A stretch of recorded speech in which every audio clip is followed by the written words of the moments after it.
Be sure to subscribe, keep pounding, _TV, the best Panther YouTuber ever. I'm rocking with the Big Cat.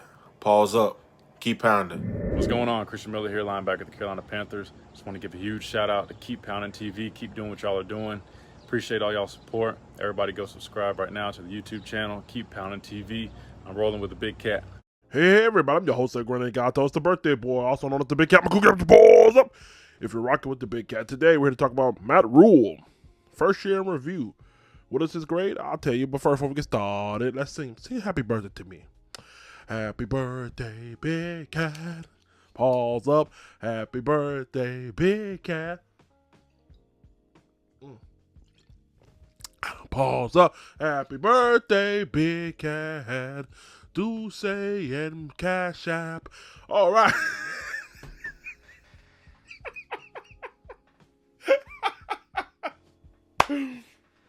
Don't you love my honesty? At least I'm honest about it. Give me the do say in the motherfucking Cash Apps.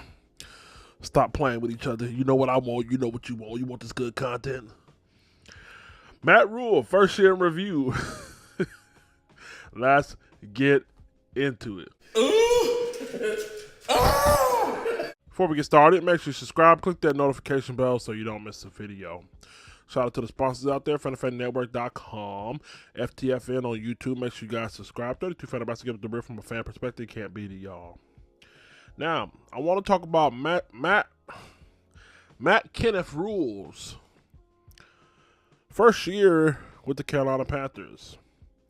What grade do I give it? Was it a success? Was it bad? The good, the bad, the ugly. We want to talk about it all in that chronological order. The good, the bad, the ugly. All right. Let me start off by saying that all things in consideration.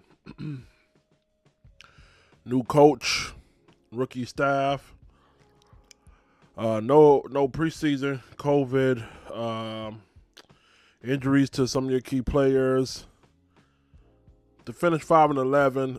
With all that being said, it's not as bad as it seems. You know what I mean?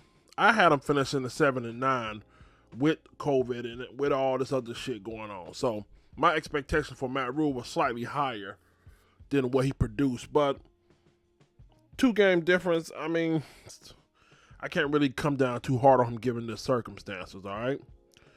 Now I was gonna wait to the end of the show to give you his grade, but I give it to you now. I'll give him a solid B.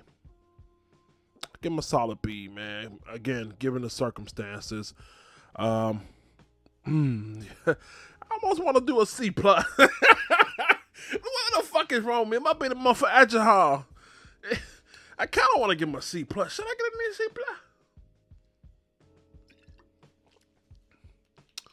Man, fuck it. I'm going to give him a B. I'm going to leave it. I was going to give him a C+. And again, one thing that pisses me off, man, is a lot of fans that are pro Matt Rhule, and I'm pro Matt Rhule. Man, he's my coach, and I like him. I think he's going to be a really good coach, all jokes aside. But the people who are overly pro Matt Rhule, they like to bring up the fact that he went 2-10 at Temple in his first year. He went 1-11 at Baylor. Oh, in his first year, he often struggled, but he usually get it fixed after that. If that's your logic towards giving him a pass this first year, then I gotta say you don't know fucking football, and you're pathetic. Where can you go to a job interview and say, look, hey man, I'm gonna fuck up the first couple years here. The first year here, I'm gonna fuck up, but I got a track record of being the damn warehouse employee of the year the next 2 years. Go in the interview and say that shit. Tell them Big Cat to sit you. You're gonna be unemployed. Well, you're not gonna be hired. Excuse me, you're not gonna be fucking hired, man. So, man, I don't want to hear this shit about. Well, he's always bad in his first year. Shit, cut the baloney.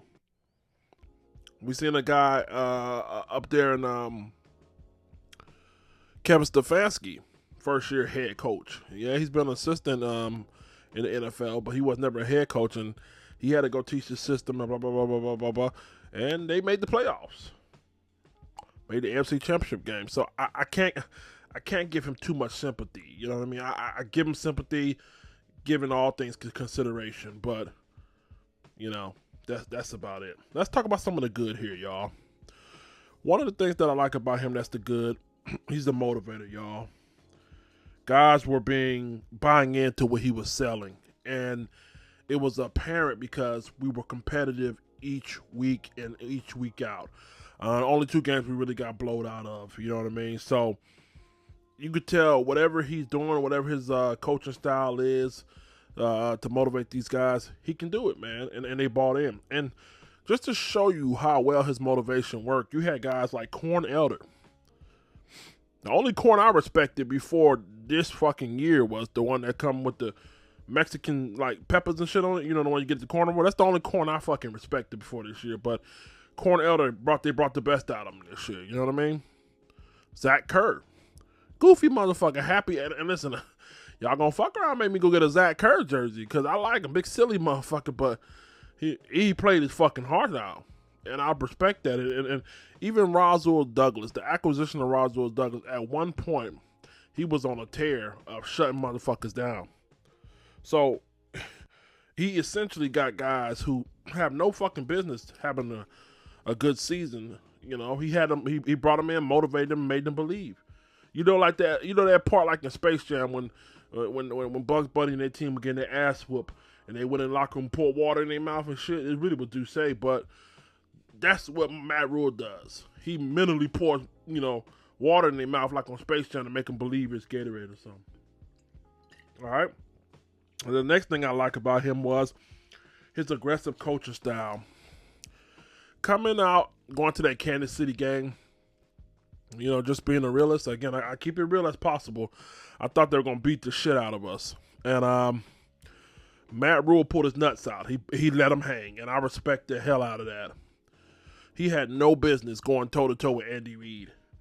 Same Andy Reid that's in the Super Bowl right now. So the fact that he showed his moxie, he showed his aggressiveness, he showed that I ain't afraid of you, nigga.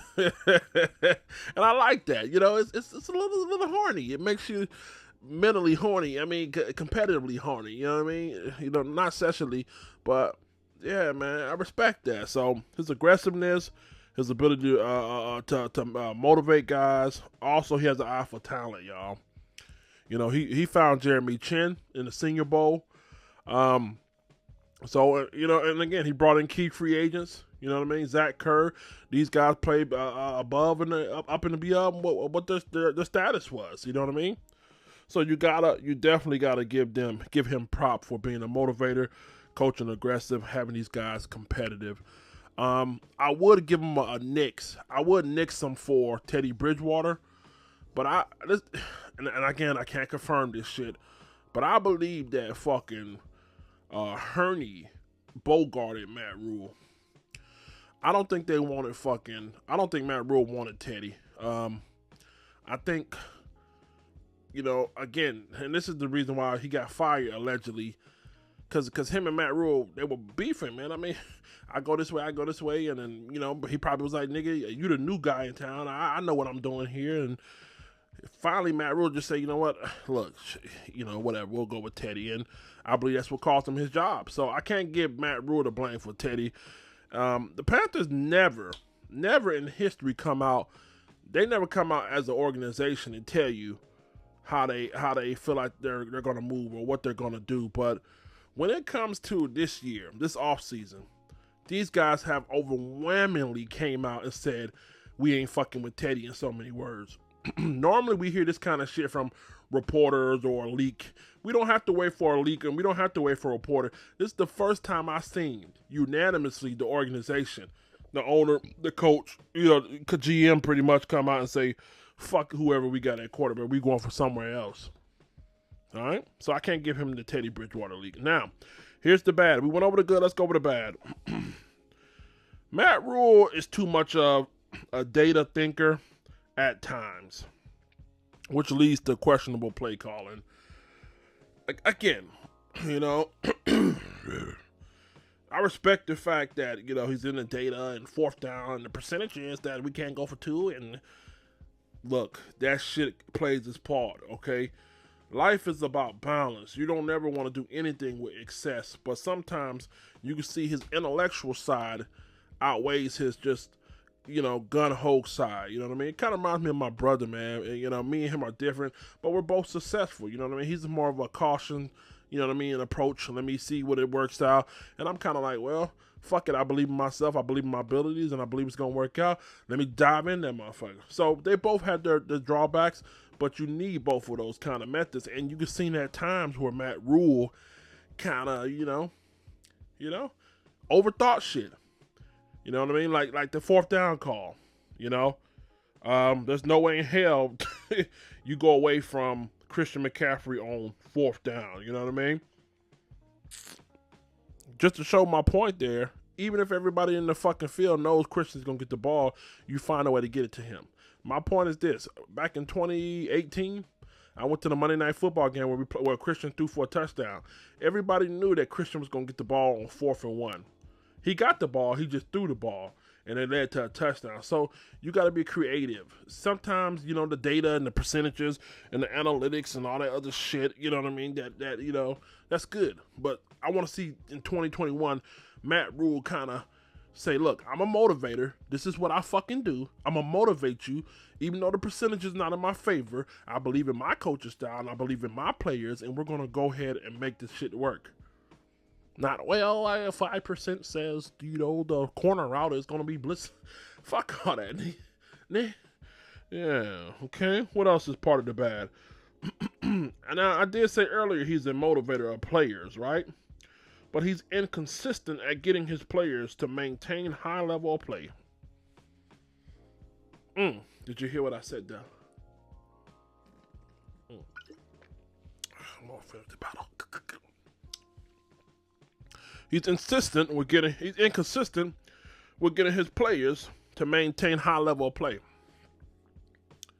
So you could be a motivator all you want, but them niggas can't sustain that. That's on you. That's your job to find a way to sustain it. And I'll show you what I'm talking about. The Chicago game. We came out there, man, and we looked disinterested. The whole game, I remember watching this shit being mad. I'm like, where are these niggas gonna wake up?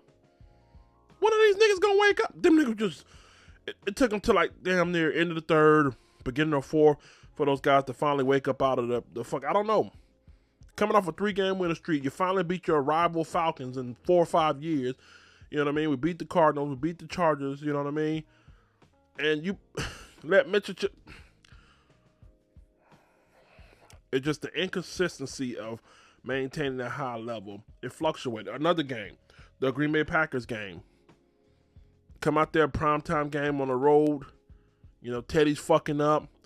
You know what I mean? We look like we're about to get rolled over first half, getting our asses tore out. And then the second half, they take a Viagra emotionally and they show up. That's the kind of shit that has to change.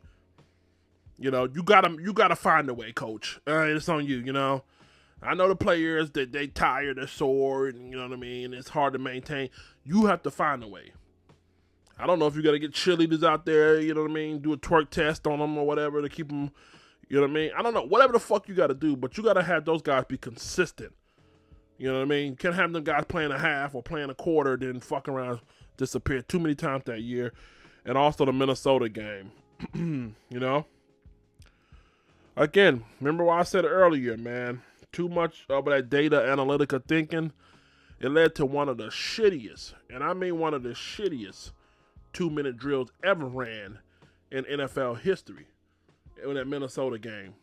Luckily, the guy dropped the punt. We got the ball back, but we didn't do much of shit with it anyway. So, those are the bad. Too much data analytica, too inconsistent when getting these guys to play together. Now, here's the ugly.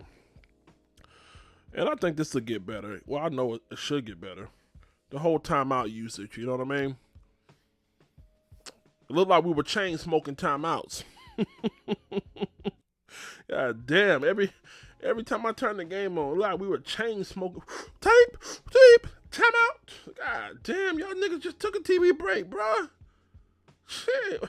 Yeah, I gotta get that shit out. That shit was downright despicable, man. You know what I mean? Some of the shit that pissed me off was like, nigga, I know you coached before, right? This ain't nothing new here, you know what I mean?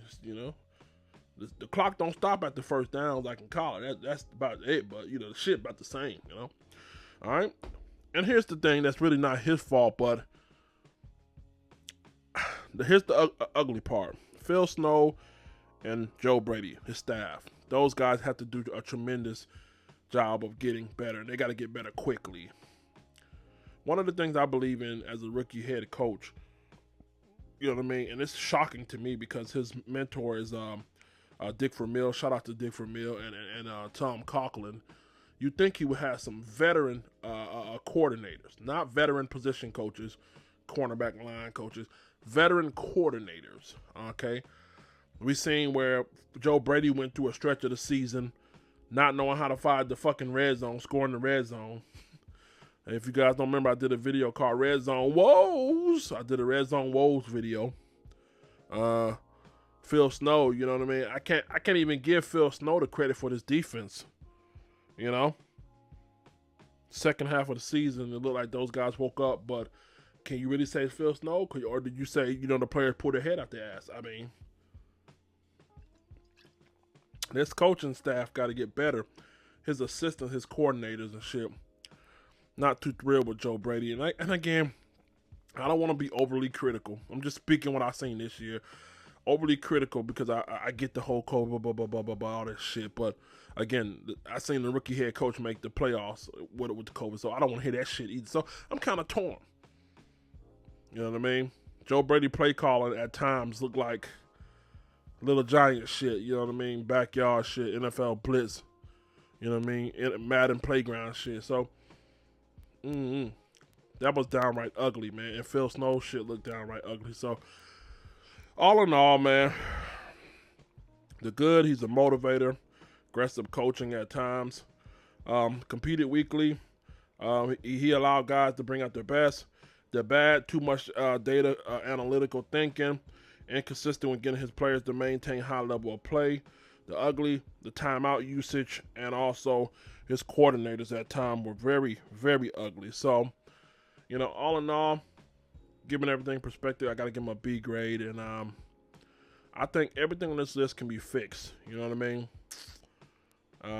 Matt Rhule just got to learn how to loosen up a little bit. You know what I mean? When it comes to your whole approach of philosophy. I get what data and percentages, you know what I mean? You know? If that was the case, let me tell you this right here.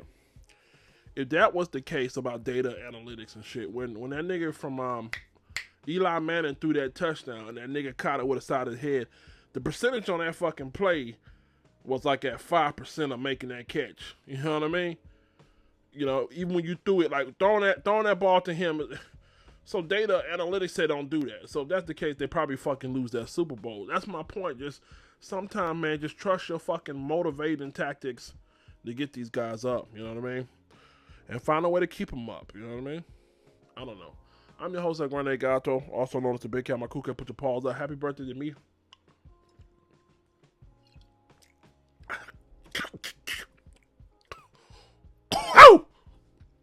Woo! Send me your Cash App, man. Show me some love. Damn, that went into the nostril. Damn, nigga. Burn my fucking brain cells out. Tune in tonight. We're going to talk about this on a live stream. Matt Rhule's first year in review. And when you call in, please give me some fucking like, listen, I'm a fiend for fucking detail. When you call in the live stream tonight, don't call in talking about fucking he bad, he good. Give me some fucking supporting facts, goddammit. Do a little research. Alright? And also, we're going to talk about the Carolina Panthers. Quality organization? 5-star organization? If not, what needs to change? If so, why are our players coming here? We'll talk about that tonight, alright? Happy birthday to me. Thank you guys. I love you. Send the Cash App, man. And, shit, let the church say, pause up. I'm going to bed. It's fucking 3 in the morning. I'd like to take the time out to thank Keep Pounding TV membership sponsors below. It is because of supporters like you that we're able to create quality content. Please consider joining the Keep Pounding TV membership by clicking the join button right above the channel header. With 3 different tiers and packages, we have a little something for everybody and affordability. Make sure you join. Pause up. sure to check out KeepPoundingTVShow.com, where we had the latest Panthers article, exclusive behind-the-scenes content, vlogs, videos, schedule, fantasy football, and much more. Also, be sure to check out Keep Pounding TV's official merchandise, where we have Paws Up hats, Gato shirts, and much more as well. I want to give a very special shout out and thanks to all the Keep Pounding TV cool cats and members. Paws Up, keep pounding. Ladies, be sure to check out Tori Bell Cosmetics. Shop with the ambassador and affiliate Sabrina Francis. Her link is below. For all your cosmetical needs, from eyeliners to lip gloss to eyelash bling, they got everything you need. Check the link in the description below. Fellas, do you have a beard like BigKatt? You tired of your shit looking like Anthony Hamilton? Okay! Patches all in it? Check out Trishana's Blue Sapphire oils. Help moisturize and restore health back to your beard. Trishana Jones Oils, Blue Sapphire. The link is in the description below. Be sure to check out On the Live Show Radio. Check out the latest Christian hip-hop / R&B. Be sure to also subscribe to the YouTube channel. Hi, I'm the BigKatt. Pause up! You're watching Fan to Fan Network, the voice that fans deserve.